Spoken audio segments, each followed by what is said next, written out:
I do like this fragrance. I like the creative intensity there. If you like fragrances like Dior Homme Sport 2021 as well, which has elemi, another tree resin, that kind of ambery, handsome effect in that fragrance, you kind of get it here as well. It's a very interesting fragrance.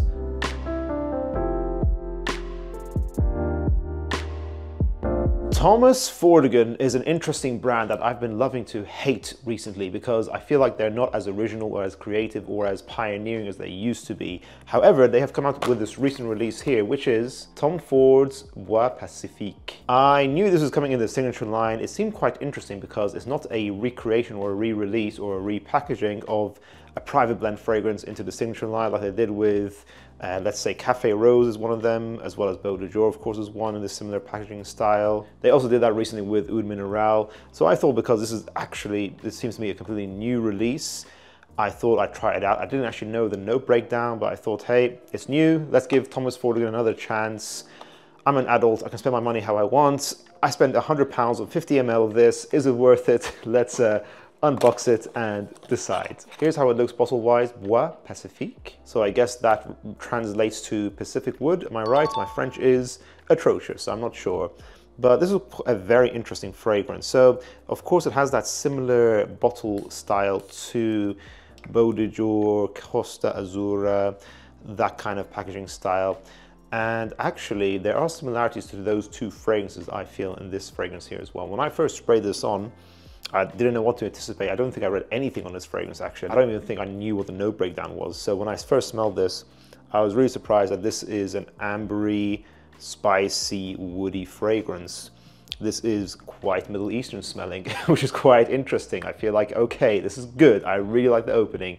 Thomas Ford again is going back to their roots of kind of being Middle Eastern, but with their cool, hip Western twist. If you think of fragrances like Plum Japonais, Oud Wood, or even fragrances like Tuscan leather, these fragrances take inspiration from other regions in the world. Of course, Tuscan leather is more Tuscany, Italy, so it is quite cool how they're, again, are doing something similar to what their old style used to be. 37.9% of people who watch School of Scent are subscribed to us. If you guys really want to see our channel grow, go ahead and click subscribe. Let's get that number to 40%. Thank you.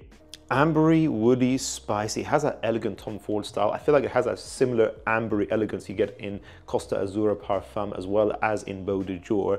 Maybe it's the bottle packaging style that is biasing me, but I do feel like it's there. It kind of is reminding me of those fragrances.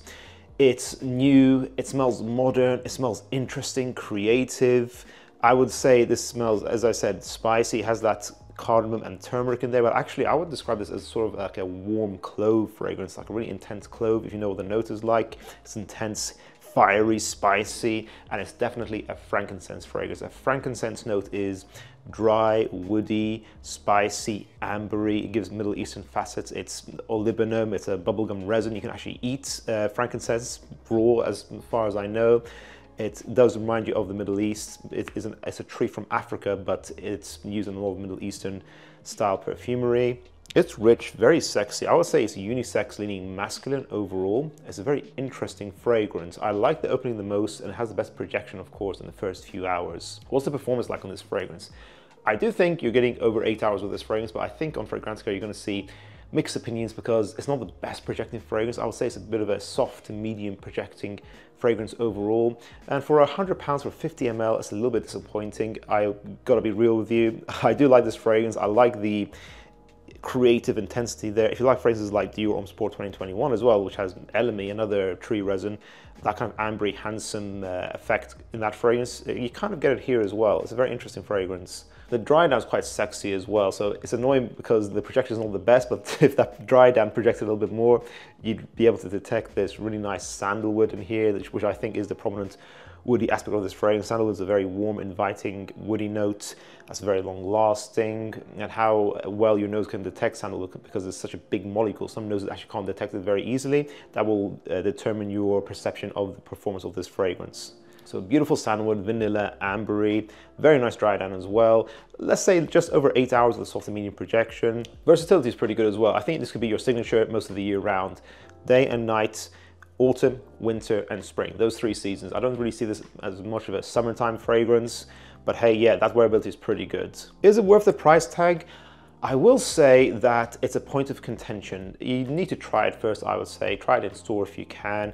I will say overall I'm pleased with this release. It's one of the better releases from Tom Ford, but does it bring them back to their heyday?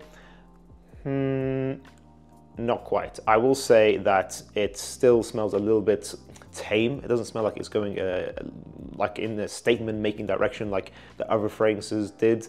You know, compare this to, let's say, Ombre Leather, or to even Beau de Jour, which really reinvigorated the barbershop style. I feel like this still plays it a bit too safe, but I will say it's sexy. I think this is definitely a step in the right direction for the brand. I hope they carry on pushing in this line of fragrances. I'm glad that they're making a new release now. As far as I can tell, Bois Pacifique is a new idea. It's not like they're making, you know, Noir Extreme Parfum, which is not really a new idea. It's just a twist on an older idea. This is new. It's not repackaging private blend fragrances at all either. So I gotta respect that. What would I give this out of 10? My final score is going to be 8.5 out of 10. So do I think you should check this out? For sure, definitely. Go check out Bois Pacifique in stores or get a sample and let me know, guys, what are your thoughts on this fragrance if you do try it out. And that concludes today's video, guys. What are your thoughts? Do you think Thomas Ford are on the comeback? Do you feel like they can make some interesting killer fragrances like they used to? If you guys enjoyed this video, make sure to check out our recent video on Dior on Parfum 2025 up here.